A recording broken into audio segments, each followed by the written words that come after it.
Marcos ngayon, later on pag sinday, tandaan mo, markahan niyo yung mga jutang ginimis na yan. Kasi pag nagkaroon ng leadership change, very soon, babaliktad niya mga yan. Kaya, Inday, kung narinig ka man, ihipan mo, papuntang Jangin, lahat yan. At tabunan ng bonggang-bongga, tabunan ng pulburon. Tabunan ng tunitunla ng pulburon na mga hinayubak na favorite ni Kuting. Now, mga kababayan, sabi ko nga sa inyo, dapat araw-araw talaga tayong Magnganga bells. This is the power of your, my, and your nganga bells. Kasi wala naman tayong armas at di naman natin gagawin yan. Sila ang may mga private army now. Imagine mo yung mga police na nasa Davao na nagmamanman, mga private army, mga pang-rebelde ang datingan at pang-pulburon lord lang yan, no?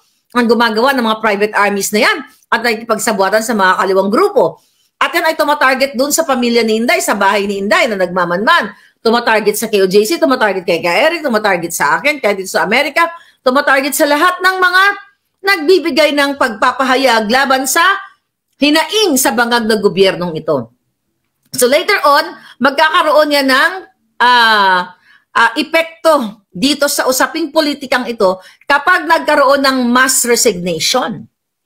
Kapag nagkaroon ng mass resignation, ibig sabihin, pag nagtuloy-tuloy ang pagre-resign ng mga tao ni Kuting Jr., ibig sabihin, sukang-suka na sila. Hindi man magre-resign yan. They should enjoy the prestige, the honor, the benefits, you know, yung pera dyan, di ba? Kaso lang may mga tao pa rin naman talaga na naninindigan kahit pa paano. Kung may corruption man sila na ginawa, parang siguro na pagtanto-tanto nila, you know, na parang tama na, sobra na. Dahil talagang sili Satanas ay halos sinasakal sila sa lieg. Di ba? So mawawalan na ng public ay ng trust ang publiko sa bangag. Ngayon pa lang wala na kayong trust eh. The reason why bagsak ang kanyang ang kanyang trust rating. So ngayon mga palangga, even yung mga media na yan, babaliktad din yung mga yan. Kasi Fourth Estate dapat yan, kakampi ng bayan. Ngayon ay mga sinungalingalan ang mga kipay nila. Sana salugsugin na lang talaga literally para, you know, jogsak na yung mga hitad. Mga walang dangal, walang mga paninindigan, mga lumulod sa parking lot. Sino yun? Kilala niyo ba yun? Dahil ngayon may issue dyan, ano, sa GMA, no? May issue na chinorba yung anak ni Nino Mulak ng mga executive. See that?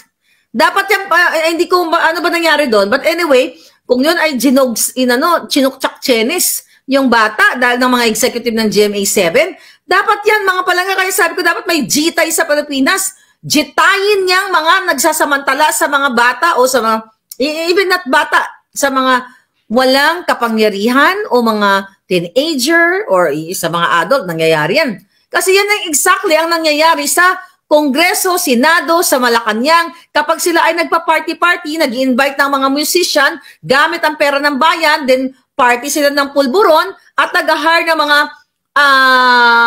pakangkang na mga girlalo at sinutsuk-tsak-chenis nila dyan, gamit ang pera ng bayan. Yan ang katotohanan niya mga palangga. Kaya you have to get out, speak up now, and end the pulboronic Kuting. Visit? Ngayon mga kababayan, anong gagawin natin ngayon? Dahil ito ay, sana nga magkaroon talaga ng mass termination. I mean, not termination, resignation. Di ba? So ito ikaw, Cheloy, you know? Pero kasi ang mga taong, kumita na kasi yan eh. Kumita na yung mga yan eh. So, kung meron pa mang konting kahiyan yan, I don't know. Kasi kung may konsensya pa yan, I hope makonsensya. Pero yung mga ninakaw na mga jutang ginimes, kung makonsensya mo yan, dapat iluwa nilang lahat. Di ba? Dapat iluwa nila lahat.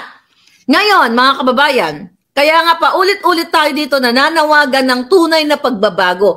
At ang pagbabago sa ating bayan sa panahon ngayon ay wala sa Senado, wala sa Kongreso. Supposedly yan yung katuwang ng mamamayan. Yang legislative branch na yan. Dahil dyan sa Kongreso, dapat ay sila ang mag-hain ng impeachment laban kay Bangag. Pero sa kabila niyan, pinagtatanggol pa ng mga Jotang Ginemes na kongresista dahil nga siyempre nasusulungalan sila ng pondo ng pera ng bayan. Kaya hindi kayo maipaglaban. So what is the last resort? Ano ang last resort ng Pilipino? Para sa pagbabago, tunay na pagbabago. Get out from your house, bring the flag. Sabi ko sa inyo, yung flaglets nyo, ilabas ninyo, pumunta kayo ang gusto ng sila Pebbles kasi dyan sila sa Edge Shrine. Pwede maging starting point nyo yan, di ba? Din punuin nyo ang buong kalsada ng Pilipinas. Di ba? Bitbit nyo yung flag. Kayo ay peaceful, manalangin, sumayaw, kumanta ng pagbabago o kumanta ng kalayaan, mga ganyan. Katulad